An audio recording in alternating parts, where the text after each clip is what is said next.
in the game. Despite their, yes, being great ultimates you can take, sometimes it might just be better to look the other way. And that's exactly what Onic did by picking up the Juicen at Red 4.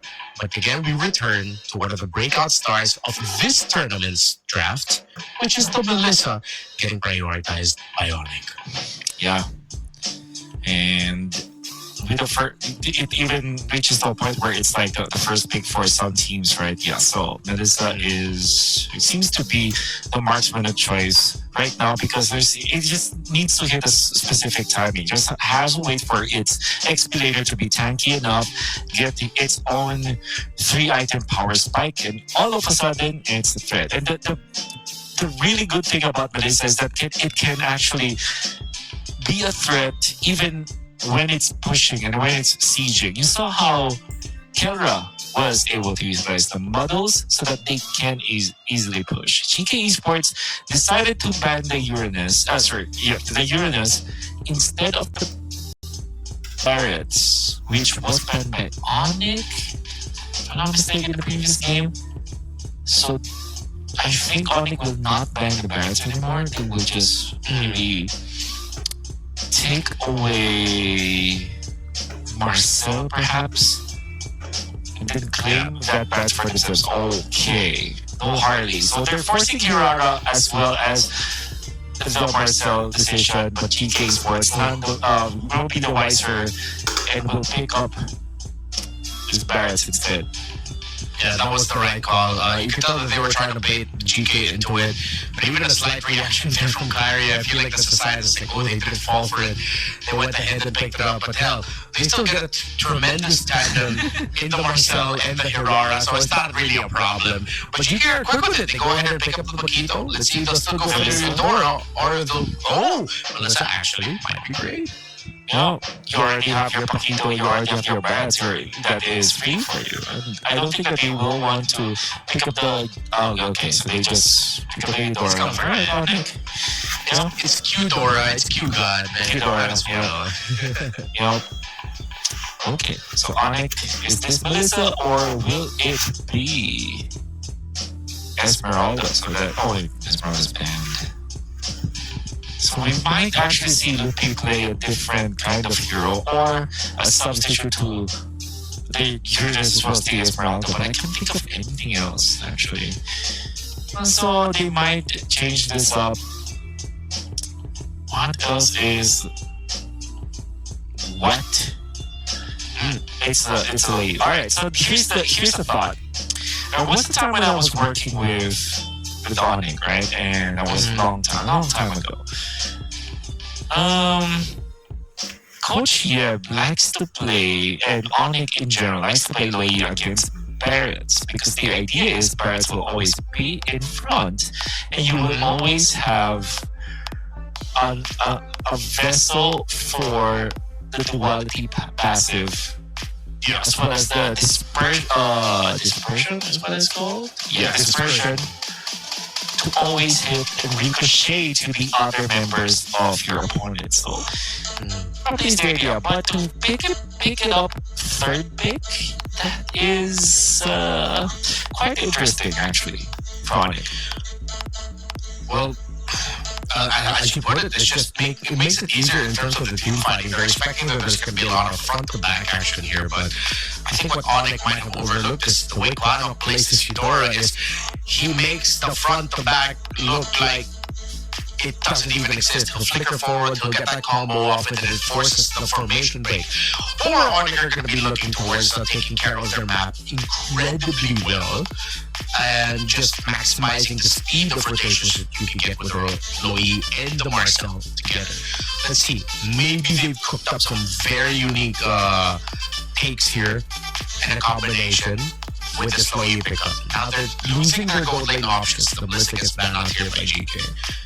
Still, if they're leaning towards front to back and looking at dispersion, and they need a little bit more shred, they might be keen on picking up the carry a little bit later, or maybe even the Clint should still be good. Play the front to back and allow Kelra to freely hit from behind. Well, I think it's more worth it to get the Killer hero now and just wait for the Loopy hero afterwards. But then again, since you're playing Killer, you might as well give Killer the best hero for their last pick. So I'm thinking of a tank hero could fit. Maybe Therese actually for Loopy. Oh yeah. What other tanky dude can be in the front lines? Bausha. Oh, That's a tanky dude. yep. Is it an XP Basha? Yep.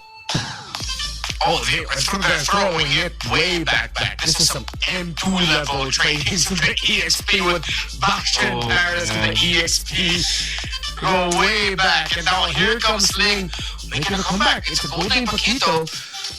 Oh, this might be tough for the Ling, not gonna lie. On the contrary, I can see it. I see the vision. Because they don't have any cash, like hard single target cash. Yeah, 100%. And also, Lee hates playing against the Ling. When Lee was the top pick hero, Ling will always be the tech pick against that.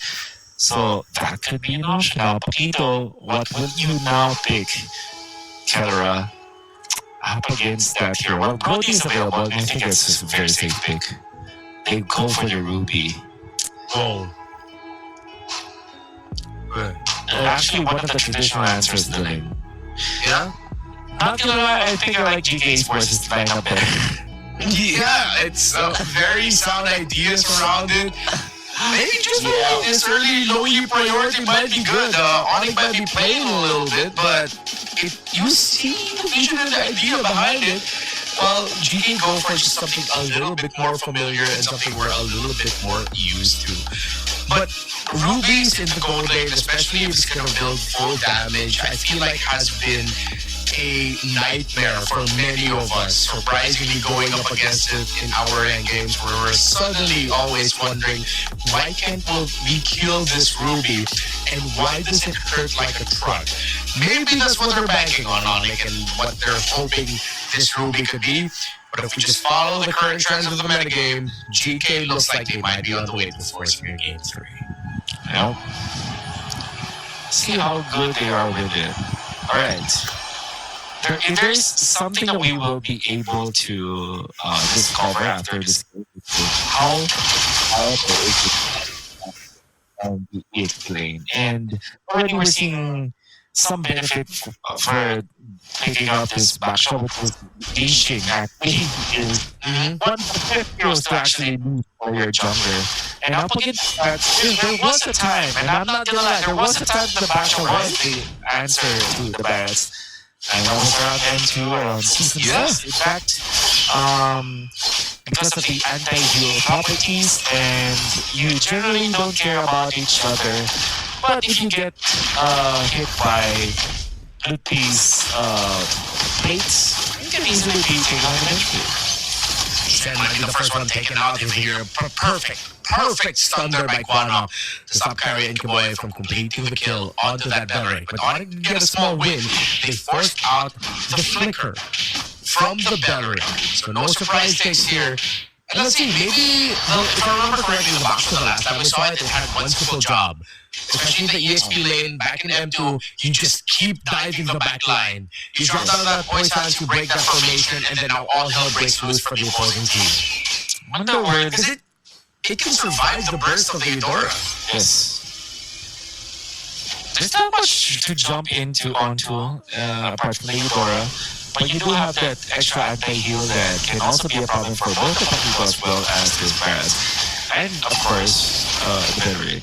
What I'm concerned about is how will Onic actually play this Lee? Like where does it stand? Is this like a diversion play? KY is part of there. We don't know.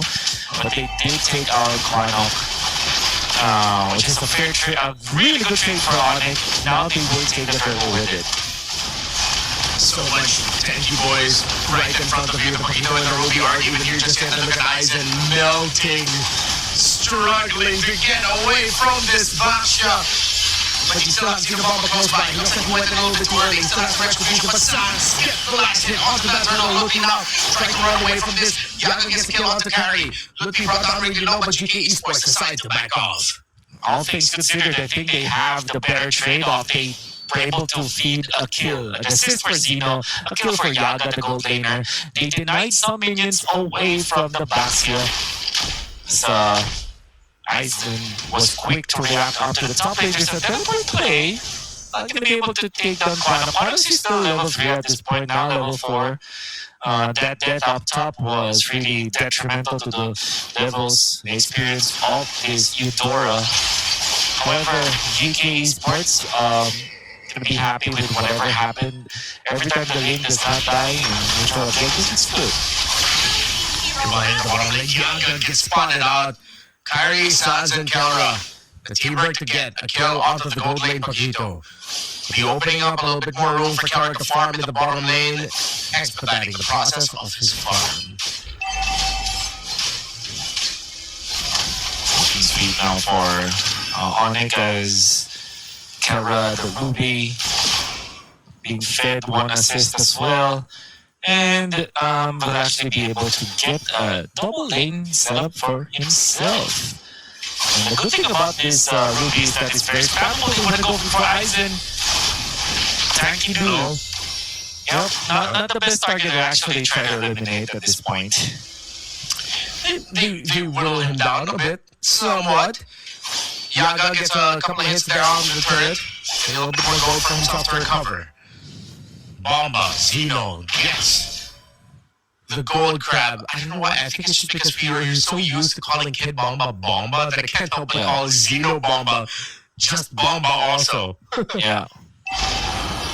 It's Bomba Sanity just recently because of the achievements of Kid Bomba, but then again, Turtle, neutral objective, very important in here.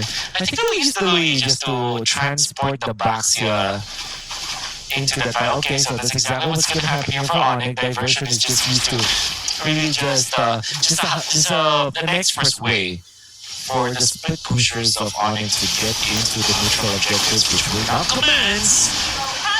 The fight breaks off. Aizen missed the deathless welcome. This could be really massive.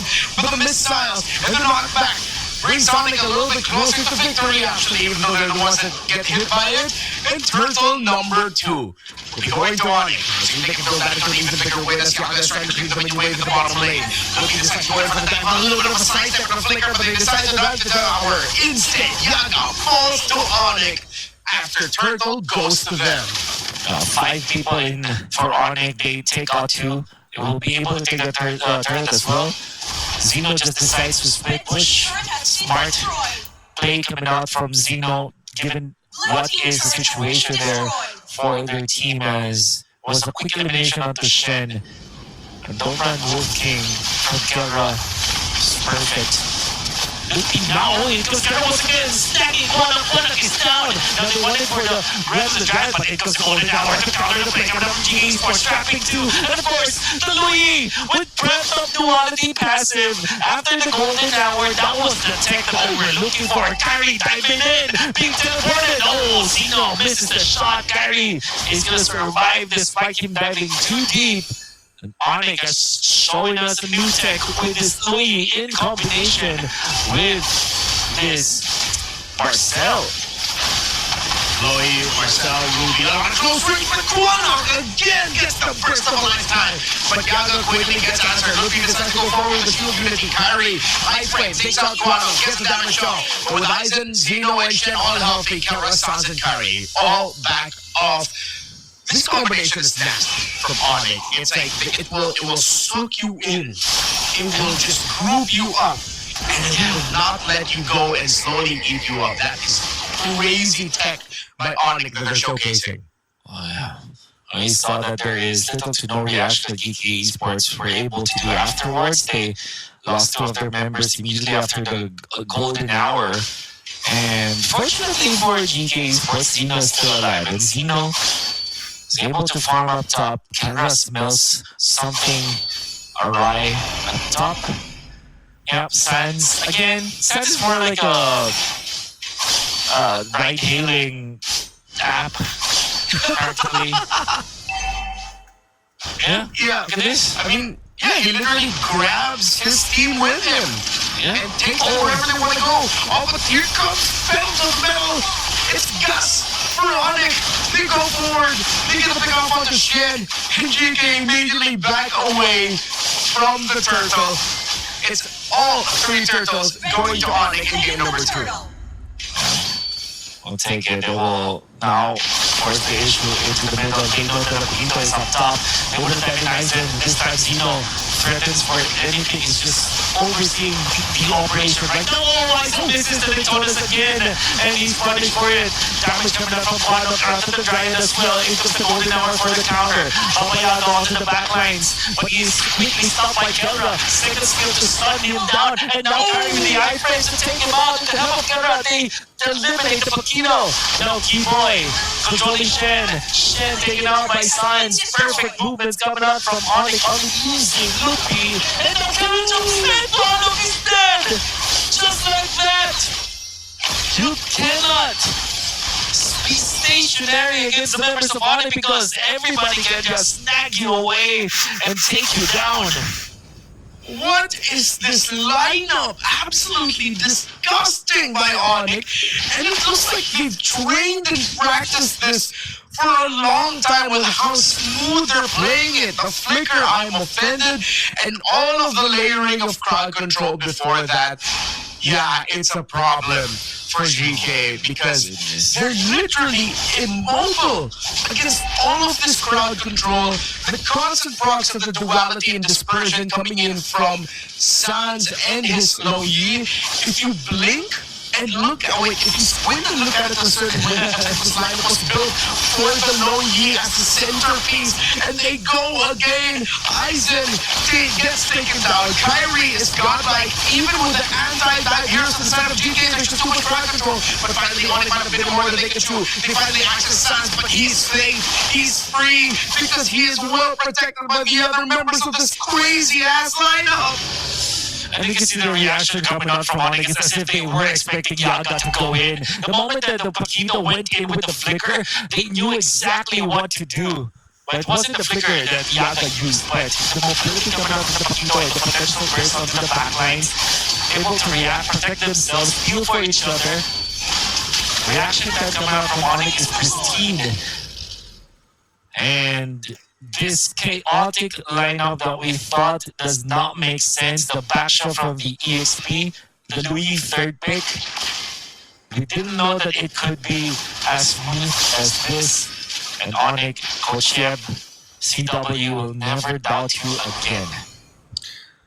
They have cooked.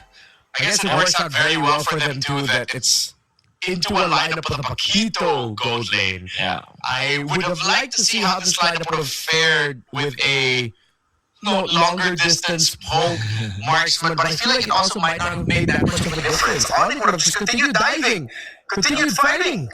Red team turret has been destroyed. This is the Hail Mary play. Look at Shen going for the backlines. But there will be flicker for Suns and the rest of Onic available as well. Let's see how Geekay Esports cope this time. Shen could steal. He'll have the flicker. He tosses it out. It doesn't get everyone, but it gets enough. The blade gets brought down, but it's made by the golden hour. Onic gets taken out by Kyrie, who has decimated the backline. Kelra takes down Yaga. Double kill there for Kyrie. 3 members of Geekay down and Onic with this lineup. Run and gun. All gas. No brakes. Ruby in the gold lane, Basher in the EXP, that's Onic in 2, no need for game 3. Unbelievable. Lineup, so chaotic, so good, so random.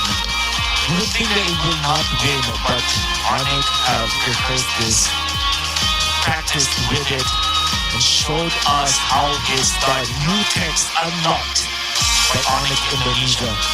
Marcel with the Louis, it works. And a lot of displacement as well. The duality being propped means that there's a lot of displacement already coming out with the Louis. And then you have Kelra with the I'm offended. Ruby obviously has a lot of displacement. And of course, this Baxia that is always going to be a threat when it comes to the dive. It is unlike any other diver out there. It's very tanky. And maybe, just maybe, we have found an answer to the barracks in the USP that has been running rampant all throughout the past 2 weeks of MLBB action in the pro scene. Thank you so much, Onic, for actually making this happen.